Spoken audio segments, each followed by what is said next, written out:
Hello friends, स्वागत है आपका इस वीडियो में। दोस्तों, इस वीडियो में हम विज्ञान का पेपर देखने वाले हैं जो कि 2020 में पेपर आया है। देखिए कैसा पेपर आता है ये आप लोगों के मन में डाउट रहता है। आप लोग सोचते हैं कि पेपर कैसा आएगा। हमने मॉडल पेपर तो देख लिया लेकिन रियल पेपर हमने अभी तक नहीं देखा है। सो प्लीज़ इस वीडियो को पूरा देखिए अंत तक। आपको किस तरीके का पेपर आता है सारी जानकारी इस वीडियो में मिल जाएगी। देखिए फ्रेंड्स, इसमें एक चीज़ आप लोगों को ध्यान रखनी है, ये जो प्रश्न पत्र अंकित संकेतांक है ये आपको अपनी कॉपी पर भरना है। अगर आप कॉपी पर नहीं भरेंगे तो हो सकता है आपकी कॉपी सही से चेक ना हो पाए। देखिए विज्ञान का पेपर 2020 का पेपर है। 70 पूर्णांक इसका दिया है। समय 15 मिनट और 3 घंटे दिया है। ठीक है, तो ये ज़्यादा आपको कुछ पढ़ने की आवश्यकता नहीं है। सबसे मेन पॉइंट आपको यही देखना है कि सभी प्रश्न अनिवार्य हैं। सभी प्रश्नों के सभी खंड आपको हल करने हैं। ठीक है, आवश्यकता अनुसार अपने उत्तरों की पुष्टि स्वच्छ एवं नामांकित चित्रों तथा रासायनिक समीकरणों द्वारा कीजिए। ठीक है, खंड का दिया है इसमें ये बहुविकल्पी क्वेश्चन दिया है। स्वस्थ आंख का निकटतम बिंदु होता है। ठीक है, ये इस पेपर को मैं हल नहीं करूंगा क्योंकि वीडियो लंबा हो जाएगा। अगर आपको ये पेपर हल चाहिए तो आप हमारे साथ टेलीग्राम पर जुड़ सकते हैं। ठीक है, एक उत्तल दर्पण की फोकस दूरी 20 सेंटीमीटर है, उसकी वक्रता त्रिज्या क्या होगी। देखिए दोस्तों, ये इसमें फिजिक्स, केमिस्ट्री और बायोलॉजी तीनों पार्ट इसमें दिए गए हैं। सब में शुरुआत में बहुविकल्पी क्वेश्चन दिए हैं, बाद में दीर्घ और अतिलघु उत्तरीय क्वेश्चन दिए गए हैं। ठीक है, तो इसमें 4 ऑप्शन दिएंगे, एक आपको करना है। प्रतिरोध का मात्रक है, ये भी क्वेश्चन बहुत बढ़िया क्वेश्चन है, इसको आप तैयार कीजिए, ये इंपॉर्टेंट क्वेश्चन है। वैद्युत मोटर परिवर्तित करता है, क्या परिवर्तित करता है ये आप लोगों को लिखना है। इसके बाद दिया है किसी अंतरिक्ष यात्री को आकाश काला क्यों दिखाई देता है या क्यों प्रतीत होता है। ठीक है, वायु के सापेक्ष किसी द्रव का क्रांतिक कोण 30 अंश है, उस द्रव का अपवर्तनांक ज्ञात कीजिए। ये 2-2 नंबर के क्वेश्चन हैं। ठीक है, 4 मीटर फोकस दूरी वाले अवतल लेंस की क्षमता ज्ञात कीजिए। तीसरे का क्वेश्चन देखिए, स्वच्छ किरण आरेख द्वारा एक अवतल दर्पण के सम्मुख स्थित वस्तु के प्रतिबिंब निर्माण को प्रदर्शित कीजिए जब वस्तु की स्थिति फर्स्ट दर्पण के वक्रता केंद्र पर हो, सेकंड दर्पण के ध्रुव और फोकस के मध्य हो। फ्रेंड्स, यहाँ पर आप लोगों को एक ध्यान रखना है, ये 3 में का देखिए अथवा दिया है। अथवा का मतलब है ये क्वेश्चन और ये क्वेश्चन, इनमें से आपको एक ही करना है, कोई भी एक कर सकते हैं। ठीक है, तो दूसरा क्वेश्चन इसमें क्या दिया है, लेंस के प्रथम फोकस और द्वितीय फोकस को परिभाषित कीजिए। एक वस्तु एक उत्तल लेंस के प्रकाशिक केंद्र से लेंस की फोकस दूरी की दुगुनी दूरी पर रखी है, उसके प्रतिबिंब निर्माण को किरण आरेख द्वारा प्रदर्शित कीजिए। ये 4 नंबर में क्वेश्चन पूछा जाता है। खास में दिया है, घरों की वायरिंग के परिपथ में फ्यूज का क्या महत्व है, आवश्यक परिपथ आरेख बनाकर समझाइए। अब ये खा क्वेश्चन में चाहे ये कीजिए और चाहे ये अथवा में ये दिया है ये कीजिए, इन दोनों में से कोई एक ही करिए।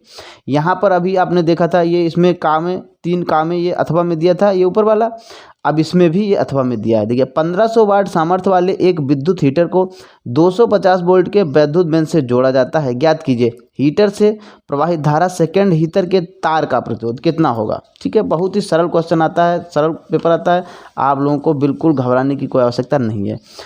4 नंबर क्वेश्चन दिया है, एक प्रत्यावर्ती धारा जनित के सिद्धांत, संरचना और क्रियाविधि का सचित्र वर्णन कीजिए। इसमें आपको चित्र भी बनाना है। देखिए 6 और 7 नंबर का क्वेश्चन पूछा जाता है। अथवा में इन दोनों में से एक ही करना है। निम्नांकित परिपथ में प्रतिरोध 10 वोल्ट की एक आदर्श बैटरी से जुड़ा है, ज्ञात कीजिए। क्या ज्ञात करना है, फर्स्ट ए और बी के मध्य प्रतिरोध, ए और बी के मध्य प्रतिरोध। सेकंड दिया है परिपथ में धारा आई, ए और बी के मध्य विभवांतर, ए और बी के मध्य विभवांतर। ये बहुत ही अच्छा क्वेश्चन है, आप लोग इसे तैयार जरूर कीजिए अगले वर्ष परीक्षा के लिए। देखिए 5वें का दिया है, शुद्ध जल का पीएच मान है, बहुत ही अच्छा क्वेश्चन है, इंपॉर्टेंट क्वेश्चन है। निम्नलिखित में से कौन सी धातु साधारण ताप पर जल से अभिक्रिया करती है। 4 ऑप्शन दिए गए हैं, एक ही ऑप्शन चुनना है आपको। ठीक है, प्रोपेनॉल में क्रियात्मक समूह है। 6ठे का क्वेश्चन नंबर का दिया है, फॉर्मल्डिहाइड और एसिटिक अम्ल का IUPAC नाम एवं रासायनिक सूत्र लिखना है। इसके बाद में खा नंबर दिया है, क्या होता है जबकि, केवल समीकरण आपको लिखना है, बाकी कुछ नहीं लिखना। फर्स्ट दिया है, प्लास्टर ऑफ पेरिस को गर्म किया जाता है तब क्या बनता है, क्या होता है। खाने के सोडे को गर्म किया जाता है तब क्या होता है। ये बहुत ही अच्छे क्वेश्चन है, आप लोग इनको तैयार कीजिए। गा नंबर में दिया है, परमाणु क्रमांक 17 वाले तत्व का आवर्त सारणी में वर्ग व आवर्त लिखिए। 7वें का नंबर दिया है, खनिज तथा अयस्क की परिभाषा एवं उदाहरण लिखिए। 7वें में खा नंबर दिया है मेंडलीफ का आवर्त नियम और आधुनिक आवर्त नियम लिखिए। इसमें 7 में का और खा दोनों खंड करने हैं। इसके बाद में 8 नंबर में क्वेश्चन दिया है, ये सारे क्वेश्चन 2-2 नंबर में पूछे जाते हैं। निम्न पर संक्षिप्त टिप्पणी लिखिए। दिया है संतृप्त तथा असंतृप्त कार्बनिक यौगिक, सजातीय श्रेणी, गा दिया साबुन तथा अपमार्जक की निर्मलन अभिक्रिया। ठीक है, ये बहुत ही अच्छे क्वेश्चन है। इसके बाद में 8 नंबर में ही अथवा में दिया है, चाहे ये इनमें से कोई एक ही क्वेश्चन आप लोगों को सॉल्व करना है। इसमें देखिए एथेनोइक अम्ल की निम्नलिखित अभिक्रियाएं लिखिए। नंबर 1 फर्स्ट है एस्टरीकरण, नंबर 2 सेकेंड NaOH के साथ अभिक्रिया, तीसरा दिया NaHCO3 के साथ अभिक्रिया, नंबर 4 दिया Na2CO3 के साथ अभिक्रिया। ये एक एक नंबर में क्वेश्चन है। और यहाँ पे देखिए 2, 2, 4, 3, 7 नंबर के ये हो गए क्वेश्चन। इसमें 4 इधर दिए हैं और ये खा में दिया है 1, 2, 3 यानी 7 नंबर के। अथवा में अथवा दिया है, चाहे ये खंड करिए और चाहे ये वाला कीजिए। ठीक है, निम्नलिखित अभिक्रियाओं को लिखिए। मेथेन की दहन अभिक्रिया, सेकंड एथिलीन की योगात्मक अभिक्रिया, प्लास्टर ऑफ पेरिस का जल योजन। ठीक है, ये एक एक नंबर में यानी 4 और 3 7 नंबर के क्वेश्चन हो गए। इसके बाद में खंड गा दिया है, पादप में जाइलम उत्तरदायी है। खंड गा देखिए का खा गा खंड में देखो फिजिक्स केमिस्ट्री बायोलॉजी तीनों अलग अलग खंड में दिए गए हैं। 90 का दिया है पादप में जाइलम उत्तरदायी है।